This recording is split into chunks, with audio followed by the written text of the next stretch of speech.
Aloha, everyone. I say that because I just got back from Hawaii and I'm still on Hawaiian time. So if I don't make a lot of sense, it's because I'm still on Hawaiian time.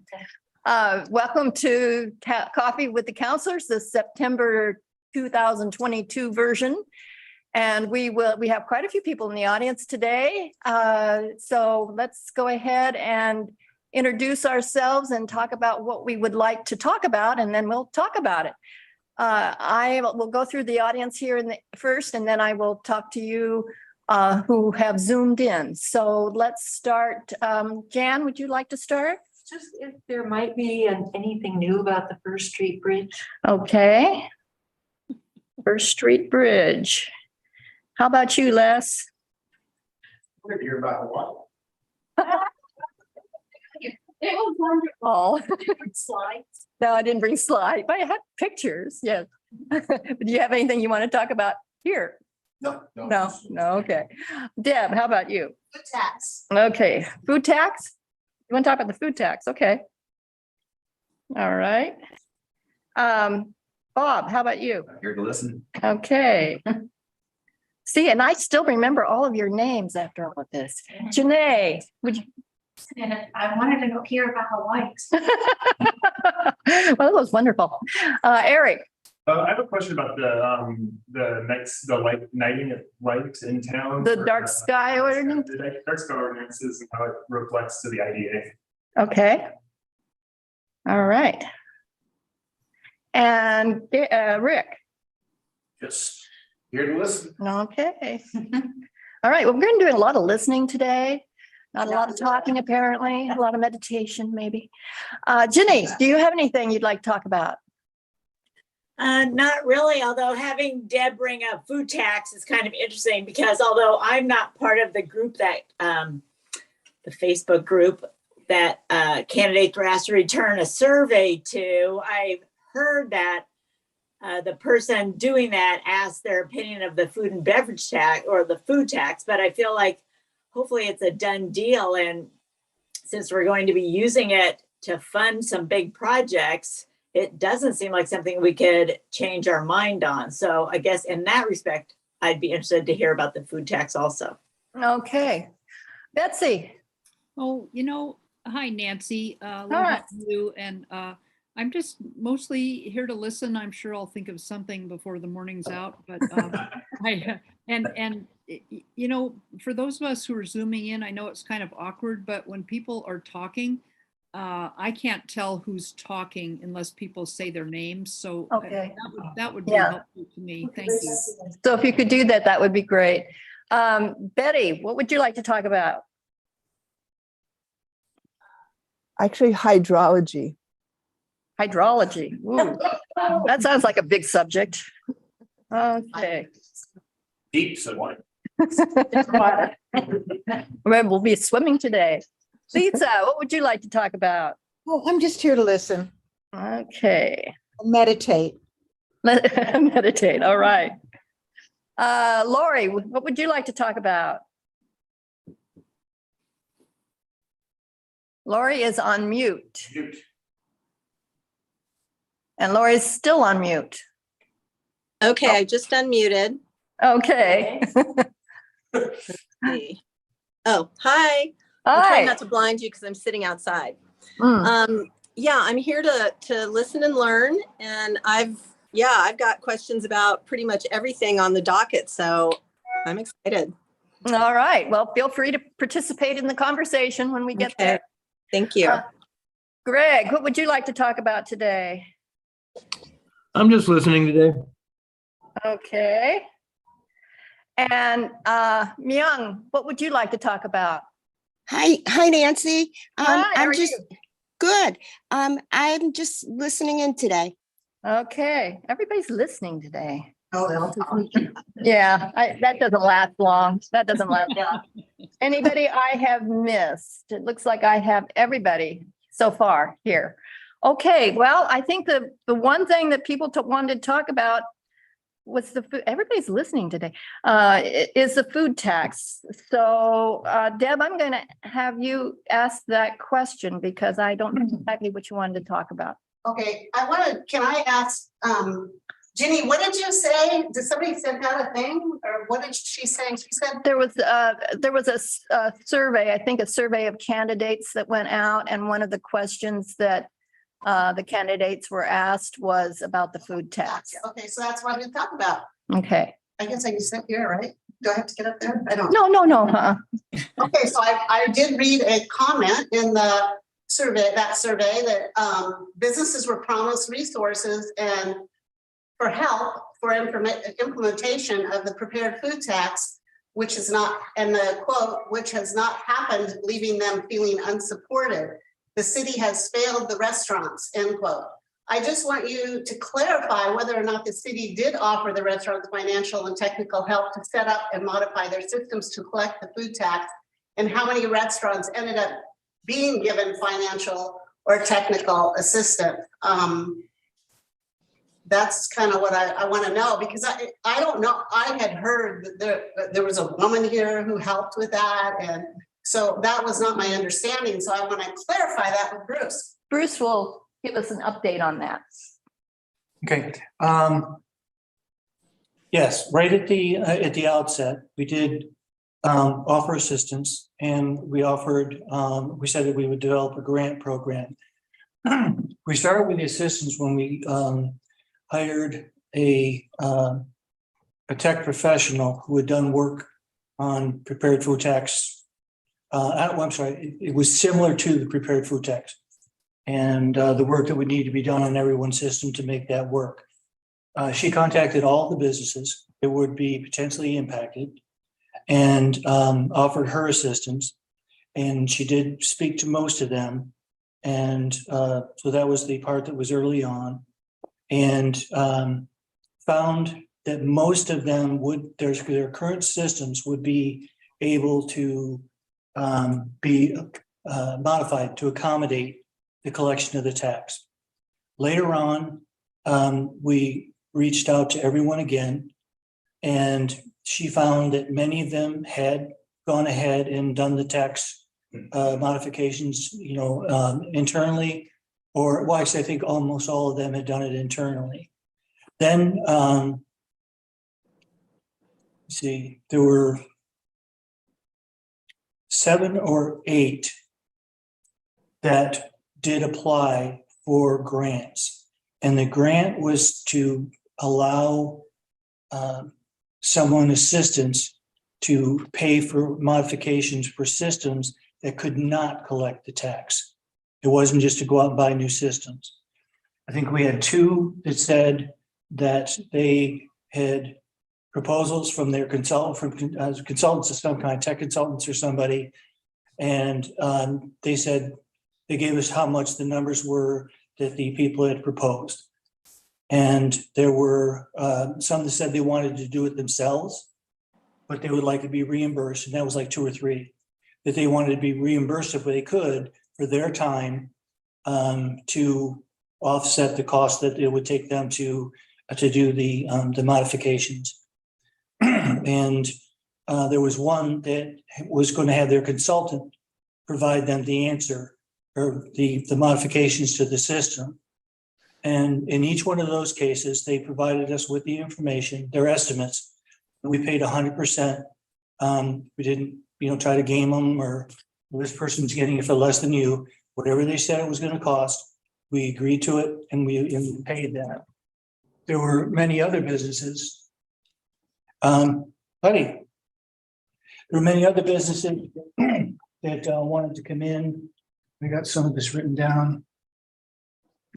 One said they would not allow our consultants into their place of business and informed me that they did not want the city's money.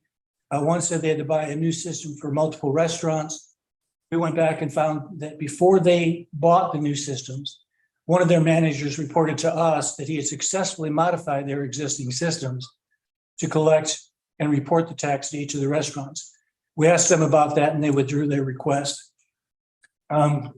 We had several asks for funding of new systems, including printers, tablets, the whole thing.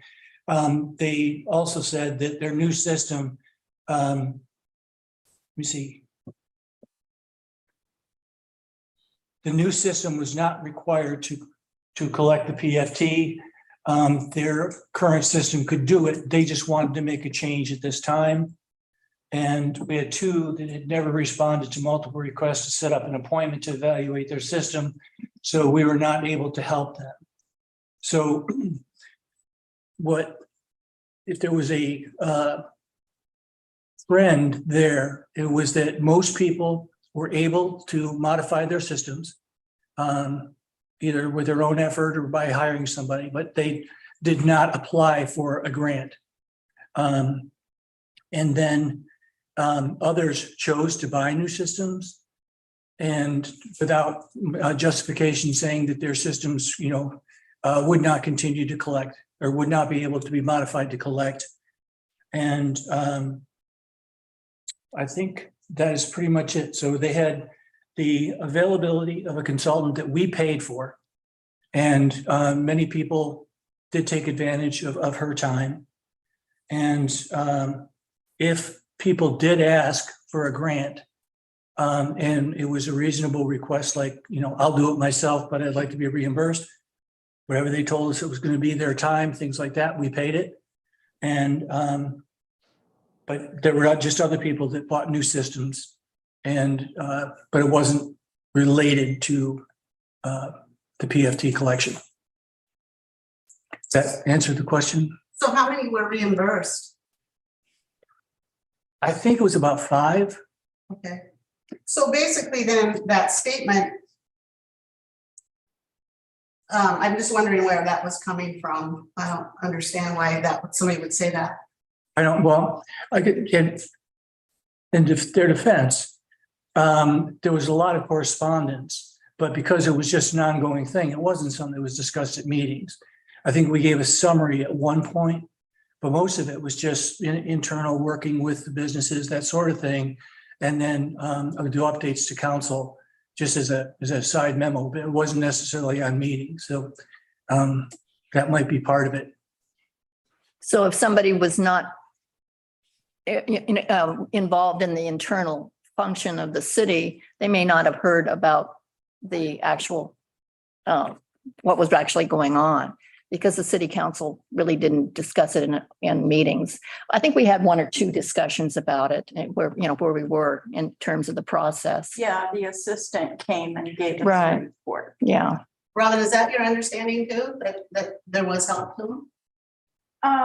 To a degree, I haven't heard much from the restaurants as far as how they feel. If some people honestly feel that they didn't get helped, I have to respect that opinion. But I haven't talked to the individual restaurants myself. I didn't take it on. It was done through the city. So I'm gonna go out and talk to restaurants this week and find out if there is any kind of, because I want to see both sides of this situation and, get to the truth of it. So that's kind of what I'm after, because I think it would be, what would be the consequences if it was overturned?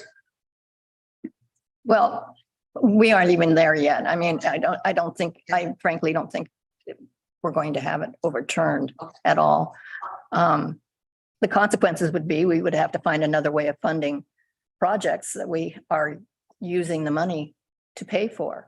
So that would be the consequence. And if we have to go to another resource, I think and I'm just speaking for myself, I'm not speaking for the rest of the council or the city, but my impression is that if we had to go to another resource other than the food tax, we'd probably have to go to a bond measure and ask voters to pay an increase in their property taxes to pay for the projects.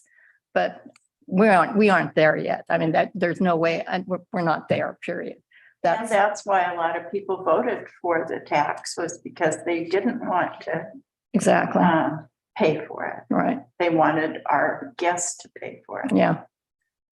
It's collected quarterly, right? Right. So we're coming up on the end of the first quarter. Yeah, and as I understand it, Bruce, we're not going to have a report until November, in terms of? It'll be early November. What happens is that September 30th is the deadline. And then they have 30 days to pay it, so we don't know when it's gonna come. And then right after that, we're able to find out how much came in. And it's our first quarter, because we're on a different schedule than almost everybody else. So that's the first quarter. We know what the relative percentages are for each quarter. So if you give us the number for the first quarter, we're able to project what second, third, and fourth are going to be. So we'll be in a pretty good position to predict annual collections based on that first quarter. Okay. But it won't be till the beginning of November. And that money's gonna go toward the city hall and police station and infrastructure. Yes. Right, our share of it. Yeah, the fire department. Yeah, our share of it will go to City Hall and That was my understanding. the other half goes to Actually, was our surprised district. to hear that. So I was wanting to Hmm. clarify. Well, and I think that would be good, Deb, because if you can talk to the restaurants, you may get a different sense of how people feel. Well, I would report back on that. We count on that. Yeah. We know. Yeah, yeah. All right, we had somebody walk in just now. Right. Yeah. Oh, okay, just a minute, Betsy. Can you? Is that? Hi, Joe. Did you have any questions? What we do is we ask people if they have any questions and then we get back to them as we go around the room. What's the plan on October 30th? If they're in non-compliance? I know that I read the thing a month ago when it was being voted on, but does the city have a enforcement arm? Bruce, you want to answer that since we're on that subject?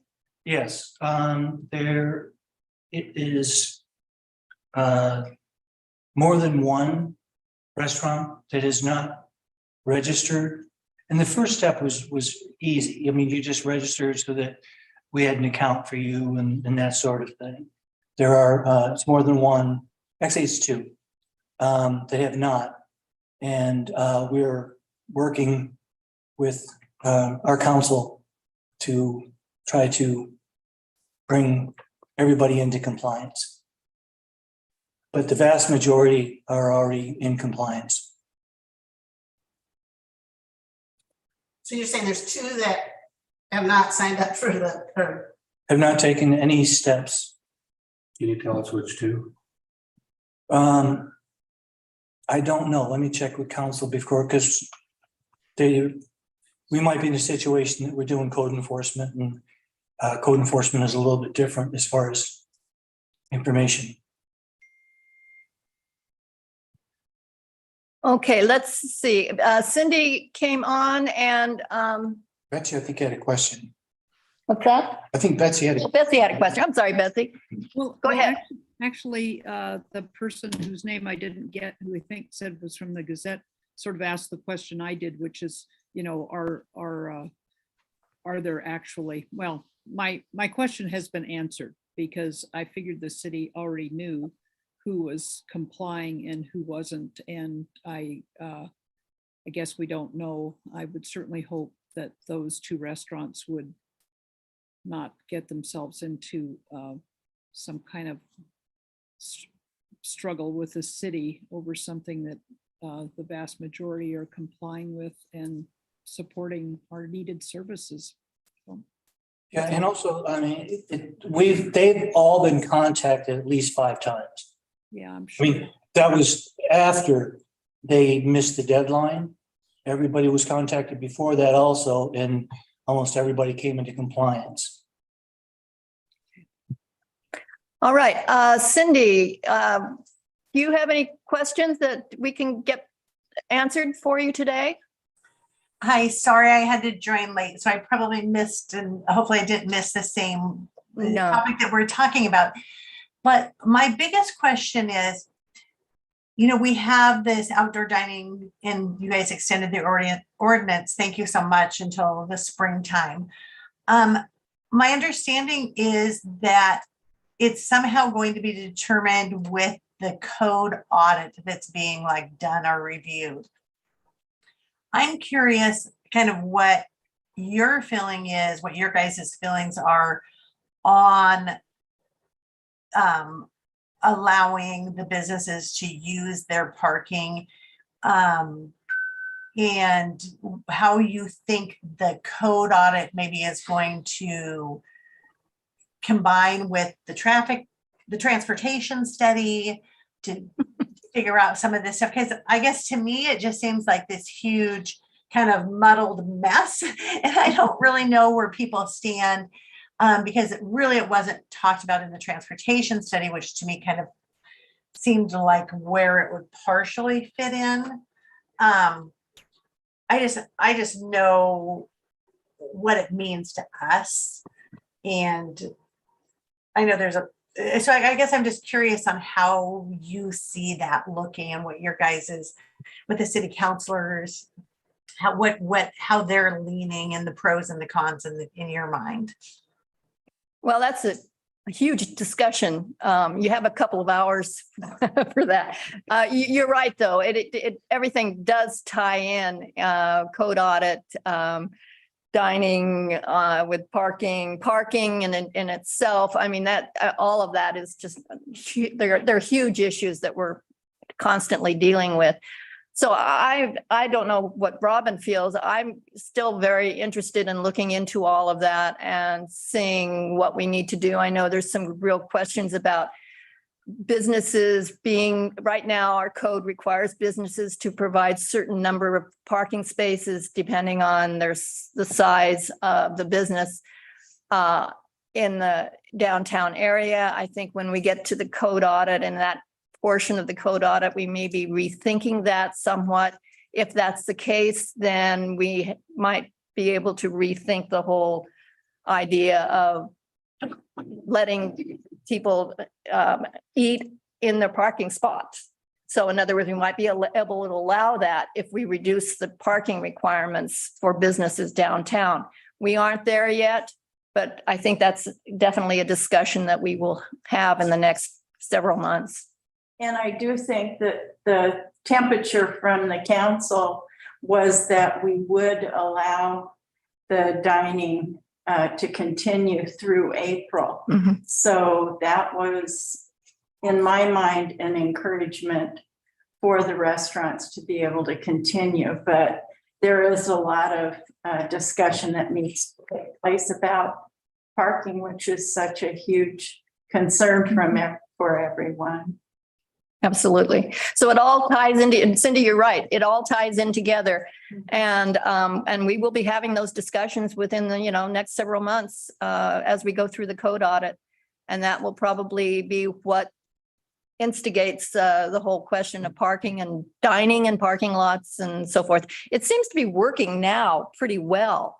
So, I think it was, if COVID brought us anything, it brought us that information that we can probably be a little more flexible in what we do. So we will be discussing that in the next several months.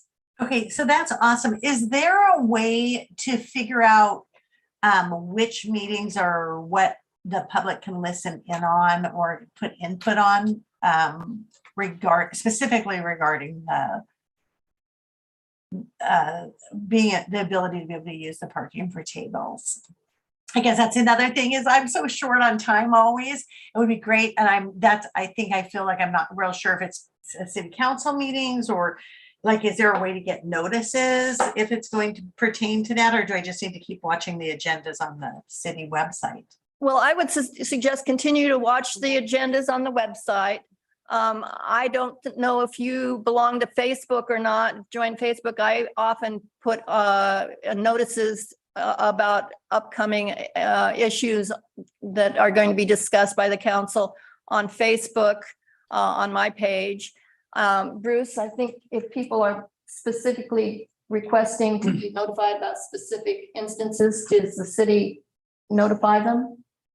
I don't know if we do that currently. Okay, so I would suggest, and then if you can't, obviously you do have a short amount of time. If you can't go to the meetings, they'll all be discussed during public meetings. And what I would look for is code audit. That would be words that I would look for: code audit, parking, Outdoor dining. outdoor dining. Those are the kind of the specific words you might want to look for. And if you can't go to the meeting or sit in on a Zoom session, they are recorded so that you can look at them on YouTube or on the city's website at your leisure. So that's, and of course, if you want to email the city council or the city hall as well about these issues, you know, feel free to do that.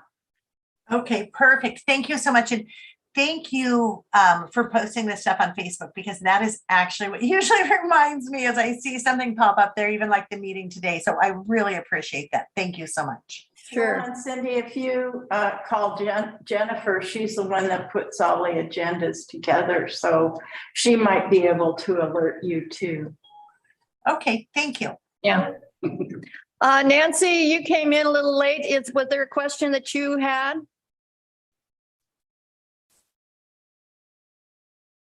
Nancy, you're on mute.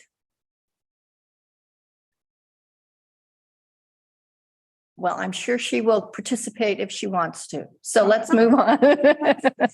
Okay. Eric had a question about the dark sky ordinance. Yeah. So there's in the city code, I found a couple different places, and Robin's comment on the TSP the other night about the enhanced crosswalks potentially having a conflict with that, which is a concern, but there are ways to mitigate that disturbance to the next guy. But that made me want to investigate what our actual ordinances are in terms of the dark sky. And I found a number of things on residential construction about the shielding and the total lumens that you're allowed to have. Right. A little bit of information on the commercial side for DRB, different types of lighting you're allowed to have, what you can light, what you can't light. But something that I noticed is that the city doesn't always follow those things themselves. And I don't know if it's because it's never been brought up or if it's just kind of like an oversight. But like an example would be these the globe lights that are here along Gower. I don't know if they're just that designed because of an aesthetic choice or what, but the fact that they're fully a full globe that's completely circular that allows light to go straight up as an unshielded light, which goes against what the residents and the commercial properties are allowed to do. And then the color of the light, which isn't addressed in the in our code, but the color of the light is also a fairly important thing for protecting the night sky. The really bright colors, so like where it's at the, I think it's like 6,000 Kelvin or so, and 8,000 Kelvin is what these lights are at. It's a really bright white blue light that's really disturbing to both our vision. So we get a lot of glare in our eyes when we're, especially if you have like cataracts or something like that. At night, it kind of causes glare, and then it also disturbs the circadian rhythm of different bits of wildlife, so the birds, the insects, stuff like that. So having a more red shifted light, something that's in the 2,000 to 2,500 Kelvin range, would be something that would be beneficial to those lights, and then also shielding them so they're just lighting what we want to light, so the ground, so you can see where you're walking. I was wondering if it's an oversight, if it's ever been brought up before about these lights, and then if people have noticed other lights like that. Well, I know we're kind of in a transition, and I'm going to let Bruce talk about that, but I know we're in kind of a transition between what PP&L has put into, has changed with the streetlights here, and then what we had before. So I'm going to let you deal with this. Thank you, Nancy. You're welcome. We're not going to let you go on vacation ever again. You're really good at delegating today. Yeah. That's a good point, and we need to take a look at those lights. And I do remember that the lights that we wanted weren't available. So that's something that I don't know if we should have waited longer or what, but that's and I see that in many locations. And also it's interesting, we've got people that feel very strongly about the dark sky. And then there's other people just saying that there's not enough light in their areas. And it is darker than most downtown communities, for example. Oh yeah. But it's still, I always found that it was walkable and, not a concern. So That's what we're trying to balance. But Yeah. if our code says you must do this, we should be doing that. Yeah, and my concern was just that it's producing light that's not effective. So the International Dark Sky Association has a list of guidelines for how to provide light that's still great for the dark skies, and the things like having the globe that shines straight upwards doesn't provide any additional benefit to those of us that are trying to use the light to walk, because it's just going straight up into the sky, but it does provide the negative impact on the dark sky. So having effective lighting that's only shining on what you're intending to light up is there any plan to change those lights at all? I sleep with one in my bedroom every night. I can read a newspaper from the lights of those red lights. We cannot keep those lights with the new construction. I'm sorry, with the new, Globe lights, no, but when you said with the new construction, the new City Hall we need to do a good job of aligning property. yes, no, absolutely. I'm just waiting. I'm being patient. Okay. And Eric, there are certain seasons that are really important, like this month in particular. Yeah. Spring and fall migration for birds is extremely important. We live on the Pacific Flyway here, so shorebird migration is huge, and things like really bright lights in the cities, which we're dark. We're dark compared to Seaside or to Astoria or any of the other cities in the county, most of the other cities in the county. But we can always be better. And things like Swainson's thrushes, they fly by in numbers of 800 to 1,000 a night, flying past, and things like having the bright lights can be really disorienting for those birds as they're flying by. I was told birds don't fly at night when I try to tell someone that the lights. So the migratory birds almost all of them fly at night because the weather conditions are a lot better. The wind is calmer, so they can fly further without spending as much energy. I for a long time, I agreed with Lynn because I couldn't see them. I didn't think they were there. We set up a recorder, and there's a thing called NFCs. They're nocturnal flight calls. Things like the Swainson's thrushes, they do it as they're flying. Yeah. And you can hear it at night. You'll hear it at 2 o'clock in the morning as there'll be like a group of like 300 flying over. Oh, okay. It's really quiet, and you can't see them because it's dark. Yeah. But they're up there flying. I remember the first time I saw a bird flying at night, like, holy cow, I didn't think they did, but just because I never saw one, now I know they do. It was not a holy cow, it was a bird. You're right. So do you know whether there's going to be any replacement of those globe lights? Well, when you say it, like I see you pointing this way, is there globe lights on this side, Lynn? Eric? Yes. You want to know the location of the lights that you're talking about? I know All the ones in Gower. So all the ones on Gower, but Nancy said, are you going to do something? Well, I'm just direction dyslexic, so right here. yeah, no, Gower were the ones that I noticed. Okay. Hannah and I've done a number of like star parties in the front yard at the hotel, and that's kind of what I noticed them from. Yeah. Just because you can see them pretty bright there, but But I haven't gone around town to see if there's. Well, and I'm not asking you to. But Nancy pointed this way. I'm like, oh, there's another set of lights I didn't know about. Oh yeah, I don't know. I know that trail back there is really dark, which is nice. Oh yeah. Come on in. Can I make a comment? Where's the coffee? It's in the kitchen. Okay, so one thing that I ran across recently, I had a person stay at my house while I was gone, and she and a friend of hers who had a walker were coming back from looking at the sunset, and I think they were very concerned that it was so dark out. So we have the opposite in some cases, that it's so dark that they almost fell. So I don't know how we balance the lights where we need them versus the lights that are too bright. Well, the ones that Eric is talking about, I mean, there's just no effort to control the light that's going on. There's ways that you can shield them. In other cases, and I personally like these for walking areas, but usually for pathways or something, and that's a bollard. which is about this high and shines down. Mhm. And so it just shines where you're gonna walk, nothing else. I did. Do we have any plans to install any more lights in town? Robin, pay attention to her. Betty. Yeah.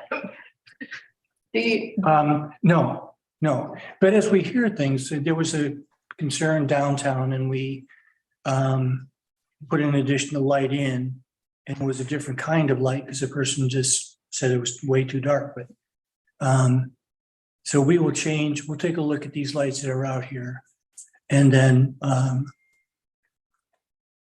that's unless council wants us to go through and look at it, but it would be a significant effort to change a lot of lights out all of a sudden. Okay. Betty, did you have a comment?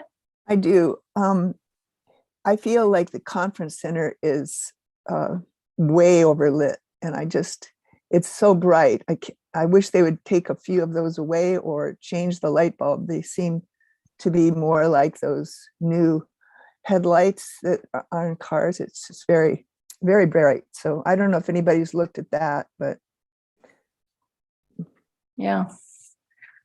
We just had somebody walk in. Okay. Hi, could you introduce yourself? Yeah, I'm Juliet Hyams. I live about a block from here, Uh-huh. and I'm concerned about development of wetlands. I've had my own evening meetings, so I haven't been able to come to the planning commissions when those have been discussed, but I just want to encourage the city to resist developing wetlands for reasons of environmentalism, there's warming, for livability. I know those trees by Hallmark are already suffering because the roots are under the road and there's pressure for traffic all the time. And so just my 2 cents. Boy. Okay. When there was a meeting I could show up for, so All right. thank you for taking. You may need to repeat that because I don't think people on. Yeah, and I don't want to be on Zoom either, that's what. all right, well, let's finish the subject we have going now, and then we will get back to that subject. So, Okay. well, and we do have a meeting tonight that we'll be discussing. Yeah. It's dragon boat practice tonight, so thank you for coming back either. Thank you for coming in. Very welcome. I did. We. Being a former region. All right, so we did have somebody come in. We did have somebody come in and just briefly, and wanted to talk about development of wetlands. We will be having a city council meeting tonight at 6 o'clock to discuss a proposal to partition a parcel on Forest Lawn and Hemlock Street. And that does involve a wetland overlay that they're proposing. So if you are interested in discussing or hearing a discussion about wetlands, we will be having that meeting at 6 o'clock tonight. Bruce, did you want to add anything to that? No, but I know why she was wearing a mask. You know what? I know why she was wearing a mask. She's a city manager in another city. Oh. Pardon? I think she resigned. Did she? Garibaldi, Oh, Okay. I think so. I thought I didn't know if it was Rockaway or Garibaldi. I think it was Garibaldi, the kid law. all right. So let's move on. Betty wanted to talk about hydrology. That sounds like a big subject. Betty, what did you want to say about hydrology? it's not really. Well, that? it has to do with wetlands, but it's more than just oh, can you hear me? Yeah, you're frozen on the screen, but we can hear you. me? Yeah. Okay. It has to, and the whole idea of water and how water moves, and just from personal experience, the house on the corner of Hemlock and Washington, that was a wetland. And when I started counting the number of cement trucks that came down our street and dumped concrete into a hole, I counted 11. And I'm sure there were more than that. And I just feel like if we have at least 11 cement trucks coming through to fill in wetlands, what's going to happen to all that water? And, when you put a wall 10 feet into the ocean setback, what's going to happen to that water? And I feel like we shouldn't go forward in constructing anything until we do a hydrology assessment of the whole city, because we've had these wetlands for a long time and our water flow is predictable. But once you start putting in thousands of tons of concrete all over the city, I think it's going to change the whole nature of our water flow. So that's my little speech. Water goes everywhere. Yeah. Yeah, yeah. Bruce, would you like to talk about that? The issue is, if I'm understanding it, is that there are things that we allow to occur, and there are places that have water, and then there are also places that are truly designated as wetlands. And in the past, it's been relatively easy to put a house in an area like that. And there have been accommodations, like I know places that have put in concrete or stone bases. And so I know, I don't think our code takes it on very strongly. With some of the places that, I see where water is, in my past experience, you don't allow any construction of homes or something, because a wetland is a system. And so it's got plants, which brings fish and brings birds and all those things. And we have not been that strong, or the way our code is set up, it's not that strong on addressing that. That's true. Do you expect that when we continue with the code audit that we will get more stringent on the wetlands code? I think that we'll need to take a look at it. I think that there are, trying to be careful with my words. Yes, I'm sure that we'll look at it and spend time addressing it. I think a hydrology assessment sounds like a good idea because it would help us know and protect our water table. There are so many different things that it might open our eyes to in how to protect what we have, because we have wonderful water. And the reason why is because it's filtered and it's protected by being underground. And so I think an assessment would be a great thing to help us continue to have what we have.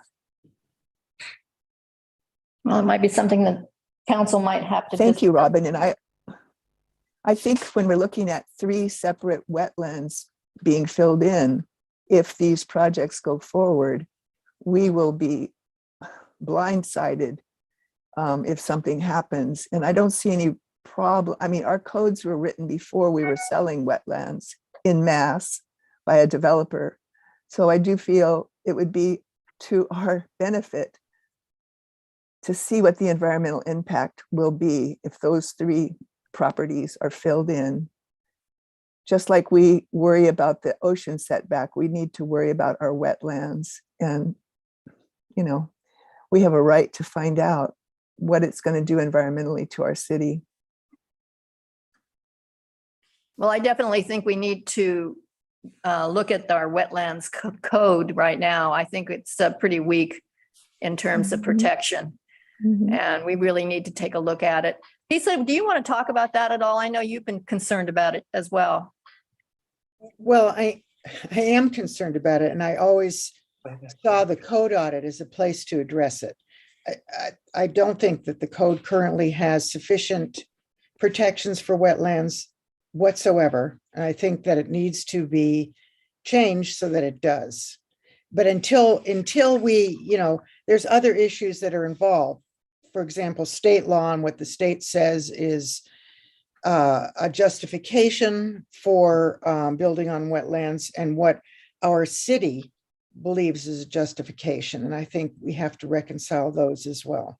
So I think there's going to be litigation in the future on that issue coming down the pike. I don't mean for necessarily for Cannon Beach, but for generally statewide, based on the legislature's belief that all housing is needed housing. That hasn't been refined enough. What do they mean by that? When they say all housing, are they talking about middle income and low income housing is needed housing? Or are they talking about second homes and luxury homes being needed housing? And I think that the legislature is going to have to define that more clearly. And until they do, there's going to be all kinds of unnecessary litigation on something that seems to me to be quite clear. Yeah, I was under the impression for a long time that state law was a lot more stringent about what you could do with wetlands and what you couldn't do.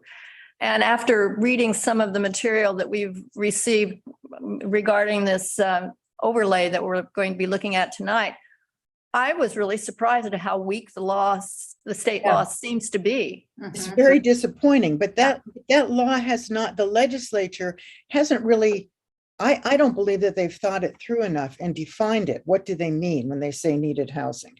And that's the issue that is, that's going to end up being a big issue, I think, in the upcoming next couple of years. Yeah. And there's going to be lots of back and forth about it. But, do you sacrifice wetlands for luxury housing because you say it's needed?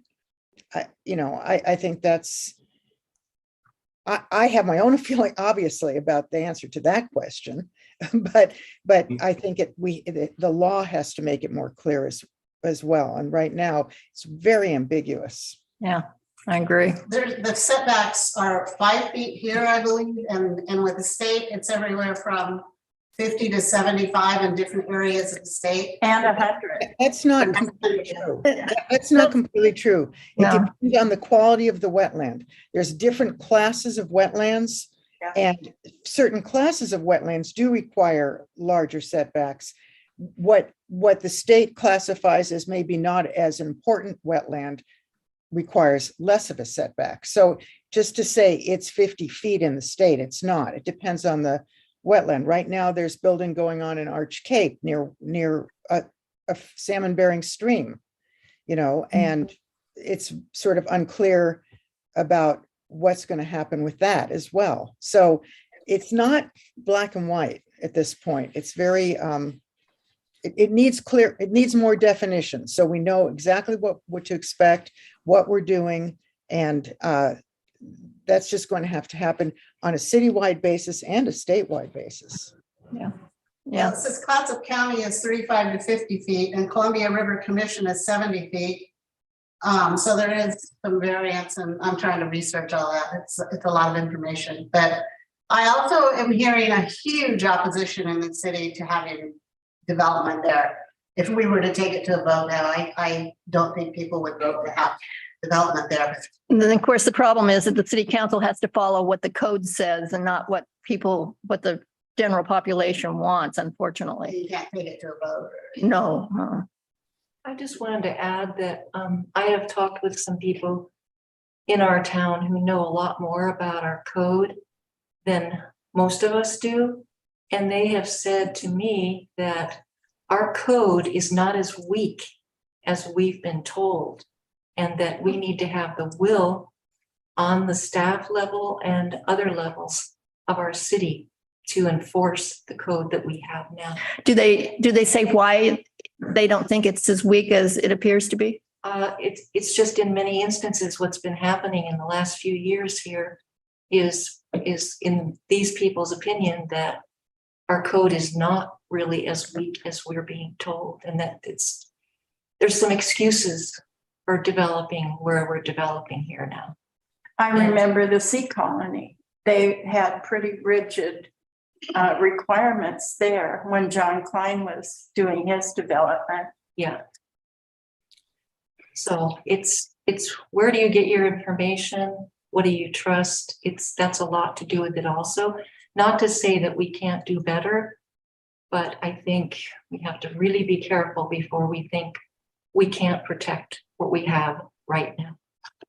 Betsy, you had a question? Yeah, I just, on the same subject, is doing a moratorium on some issuing building permits on wetland a possibility for the city council until the code audit is completed?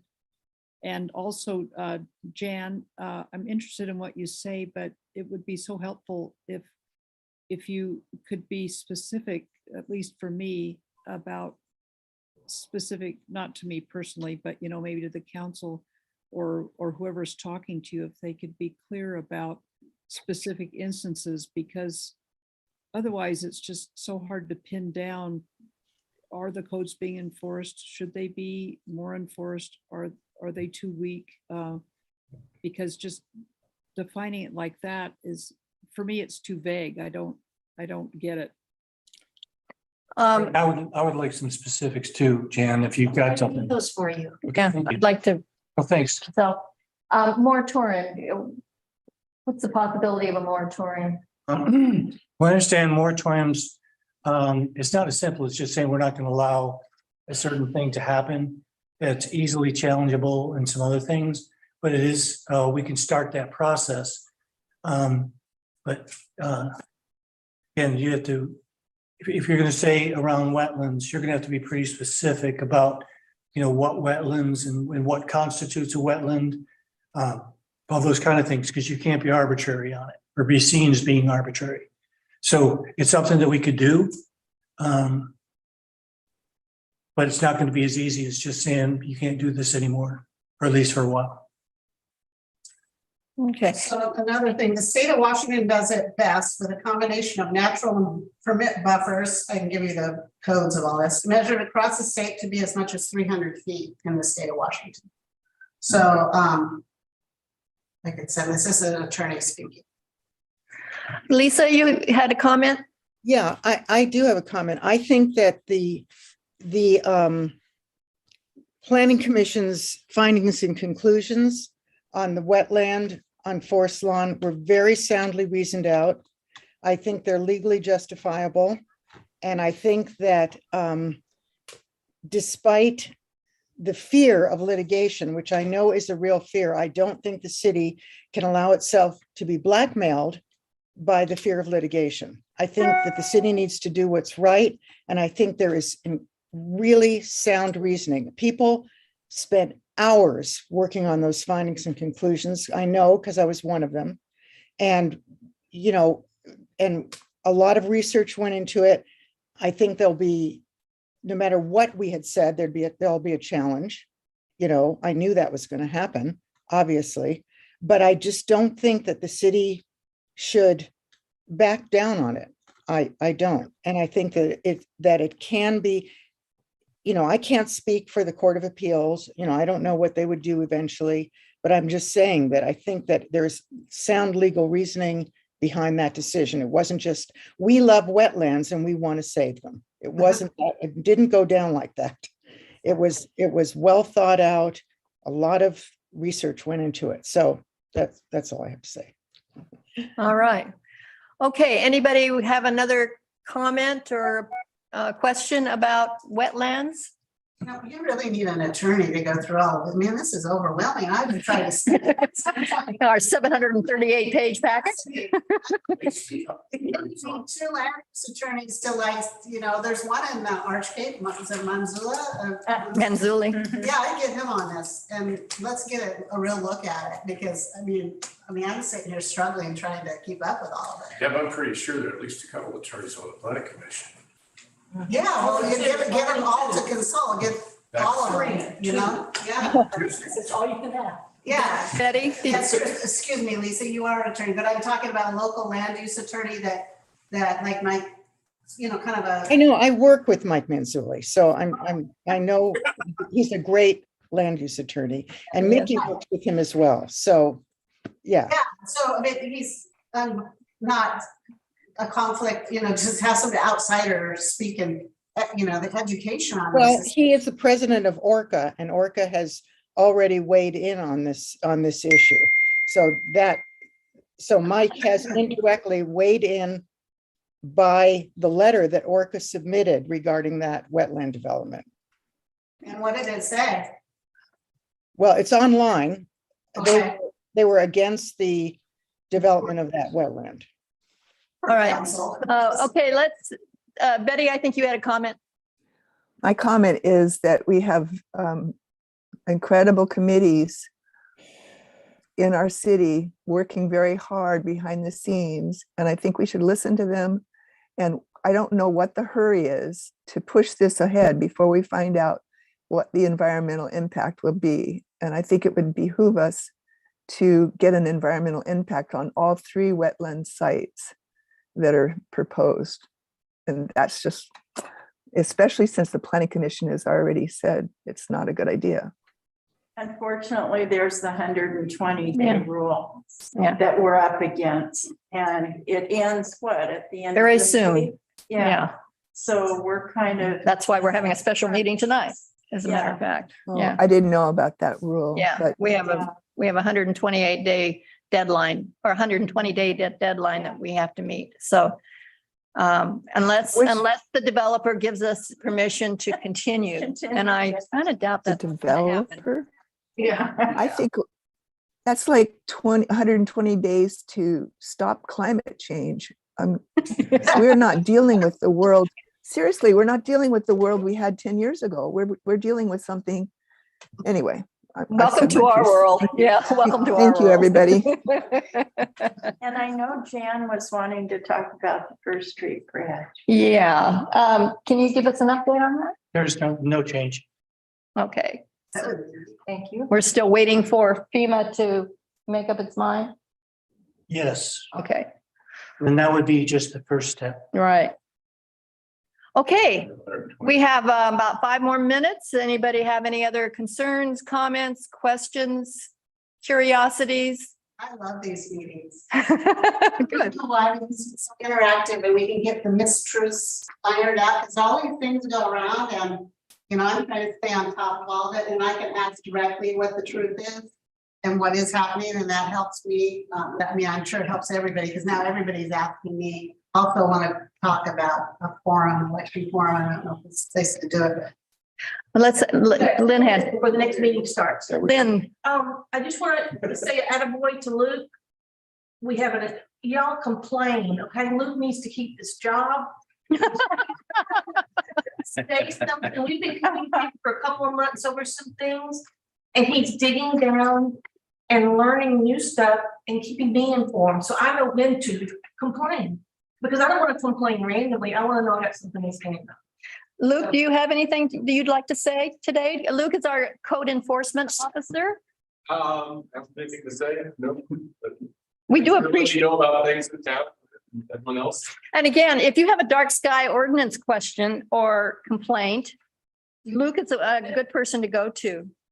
So if you do run across streetlights that need to be changed, or residential lights that need to be changed, instead of throwing a rock at the light, which I've often been tempted to do, go to Luke. And I heard you complain, Betty, maybe about the conference center. I'll look into that and see what's going on over there. Thanks, Luke. Okay, that'd be great.